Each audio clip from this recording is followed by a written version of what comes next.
Everybody, Father Peter here. Check this out. Elizabeth, Justin, and me, the three amigos in one video. I am so excited because we are launching Fully Alive. We have subtly pasted these on the back wall just so you don't miss the message. So in my time here, I'm in my 11th year, we have often had themed years, and many of those themed years have made an incredible impact on the people of the parish. They've all made an impact on me. And we have one this year that I know is going to make a big impact on me. It's going to make an impact on the three amigos, and I hope it's going to make a big impact on you. This year, it's called Fully Alive, and it's based on an early theologian who said, the glory of God is a human being fully alive. Such an amazing comment about what is the Lord's desire for us, what is God's desire for us, and we are going to unpack what that means. And part of the way we're going to unpack what that means is we're going to be working with the Yale Center for Faith and Culture, which Father Justin worked in and continues to have a lot to do. So Justin, I wonder if you might say a word to TV land about why this is important to you, where it came from, and the work you've done, and what your hopes are for the work we will do. Absolutely.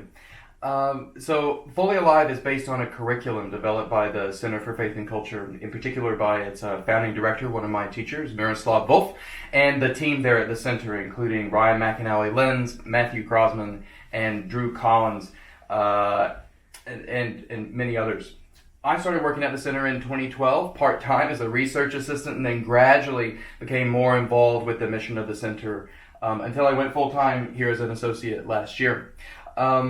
Fully Alive, or the class on which it's based, which was taught at Yale Divinity School. That class is called Christ and Being Human. It's designed to help people to see what Jesus has to do with every part of your life, from cradle to grave and from boardroom to bedroom, as it were.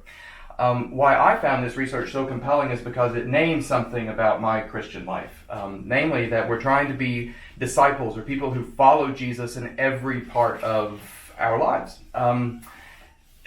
Everybody in TV land knows that my patron saints are my parents, my mom and dad, and I was really I was struck all throughout my childhood by our dinner time conversations. My parents are small business owners. They own a manufacturing plant, and I don't think there was one single business decision that they made that Jesus wasn't a factor in. And I that's never shaken me. They weren't priests or pastors, but they were people who were following Jesus and for whom Jesus had something to do with every part of their lives, including their work together running this business. I'm just incredibly inspired by that, and was inspired by the research as a way for us all to think about how we might take Jesus from Sunday into Monday through Saturday.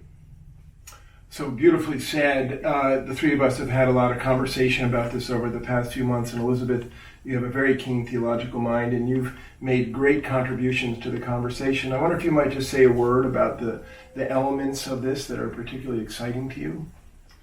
Sure. I think overall I got excited from the beginning about this because I think one of the biggest challenges to Christians, whether you're the priest or the person who sits in the back pew twice a year, the biggest disconnect is sometimes the disconnect of, where Jesus applies in your work life or your social life or your thought life or your hopes and dreams that aren't categorically religious or Christian. How do you be a follower of Jesus the other 6 days? And I think that this curriculum helps everyone kind of put our minds around theological, practical wisdom that isn't always obviously in front of us. So I think it's going to be a great teaching and learning experience for me personally and hopefully for everyone else. Well, as we put this together and contributed the idea that Jesus is the way and the truth and the life for the whole of our lives, and we outlined that we would be discussing family and money and work and race, cultural diversity, the environment, health, sex, our active and contemplative lives, witness, what we bear witness to in our lives, food and technology and play, suffering, aging and death, peace and joy and righteousness, which is our way of naming the wholeness of our lives to see how Jesus plunges into that. As part of the process here, folks, I just have to tell you, it is so very exciting, and you're going to be seeing a fair bit about the folks that are going to come and speak to us who have great expertise in each of these areas. Our hope is to devote 2 Sunday morning, 9 o'clock faith forums to each topic, one a teaching, and then one a something else. Maybe somebody from the parish coming forward, maybe an interview, maybe a talk, but something a little bit off the trail, not just one of us who are usually on the trail. I think what you're going to see is people who I cannot wait to hear speak. I just can't wait to hear them speak. These are people that I admire, you admire, we all admire, and then there's more to it. So. Not only are we going to be pursuing this on Sunday mornings, you're going to be pursuing this at Brown Bag Bible, which is Thursdays, noon, 12 to 1. And God, Grace, and Gumption Wednesdays. At 10:15 to 11:15. You're going to be doing this with some of the kids on Friday night, and the 5th and 6th graders on Sunday morning. And then there's more and more and more. There's more to be had here. But as we're just finishing up our invitation to you, I wonder if you might say, is there something in particular that you're really excited about? I cannot wait for all of us to experience the joy that comes from having Jesus be a part of every part of our lives.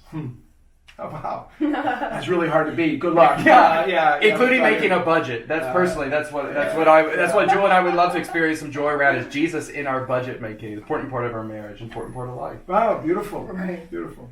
Yeah. Well, I think 3 topics on our list get me very excited: the environment, health, and technology. And I'm interested in how we're going to articulate where Jesus is in all those things. Yes, we're going to bring some really cool people in to talk about those really great topics. Yeah.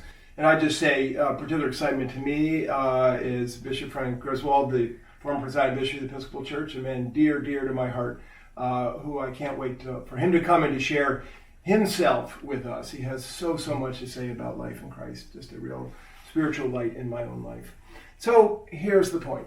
Starting this Sunday, 9 o'clock, Fully Alive, you're going to get this review in the mail, with thanks to Megan, who's overtaken our picture right now, who has produced a most beautiful way to convey all this to you. If you have any questions about this, I hope you'll be in touch with us. I hope you come and put your toe in. Actually, the truth is, I hope you come and put your toe in and get completely swept away with your life in Christ.